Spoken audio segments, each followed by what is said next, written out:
Welcome back. We're glad you joined, and we hope you find today's video insightful. To best introduce our topic, let's address the driving question. What if workers know the hazards, but still accept the risk? In many workplaces, the issue is not a lack of awareness. Workers often know the dangers. They understand the risks of working at heights, bypassing machine guards, driving equipment too fast, or not wearing the right protective equipment. And yet, incidents still happen. That is what makes this issue so challenging for employers and safety professionals. The training may be complete, the procedures may be in place, and the hazard assessments may already be done. But knowledge alone does not always lead to safe behavior. Sometimes workers accept risk because, in the moment, unsafe choices feel faster, easier, or more practical.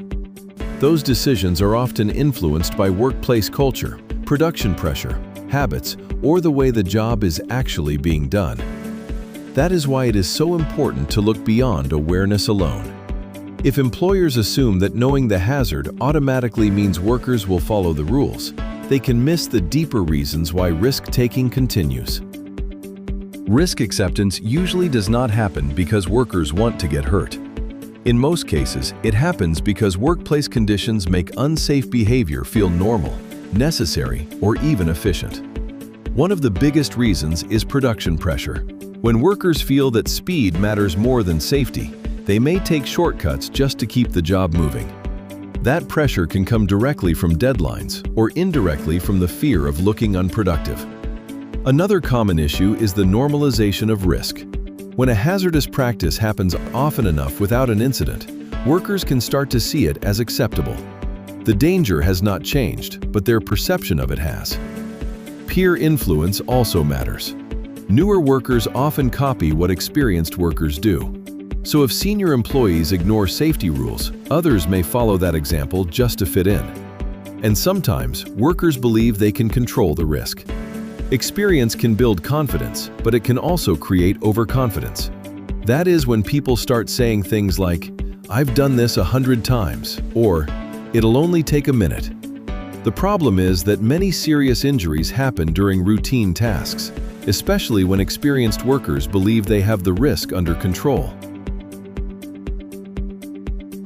Safety culture has a major influence on whether workers accept risk or reject it. In a strong safety culture, workers believe safety truly matters. Safe behavior is expected, supported, and reinforced. In a weaker safety culture, the rules may still exist on paper, but in practice they are applied inconsistently or pushed aside when production becomes the priority. There are usually warning signs when risk acceptance starts becoming normal. Safety rules are enforced inconsistently. Supervisors overlook unsafe behavior when the workload is high. Workers feel pressure to get the job done quickly.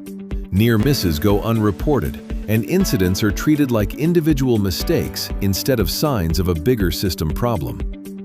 When those conditions exist, workers begin to follow what is actually rewarded on the job, rather than what is written in policy. That is why safety culture is often described as how things really get done around here. When unsafe shortcuts are tolerated, they do not stay exceptions for long. They eventually become the norm. Here are 6 quick tips that can help. 1. Do not mistake awareness for compliance. Workers may know the hazard and still take the risk if the workplace makes that choice feel normal, necessary, or easier. 2. Watch for production pressure. When workers believe speed matters more than safety, shortcuts start to feel justified, even when the hazard is clearly understood. 3. Pay attention to what gets normalized. If unsafe practices happen often without consequences, workers can begin treating serious hazards as routine parts of the job. 4. Supervisors set the real standard. When leaders ignore unsafe behavior, especially during busy periods, workers learn that production is rewarded more than safe work. 5. Build systems that make the safe choice easier. Strong hazard controls, practical procedures, and realistic job planning reduce the temptation to accept unnecessary risk. And 6. Involve workers in safety decisions. When workers help identify hazards and shape procedures, they are more likely to follow controls that reflect the real conditions of the job. For OH&S assistance that effectively connects stated regulations with actual conduct, visit calgarysafetyconsultants.ca and reach out.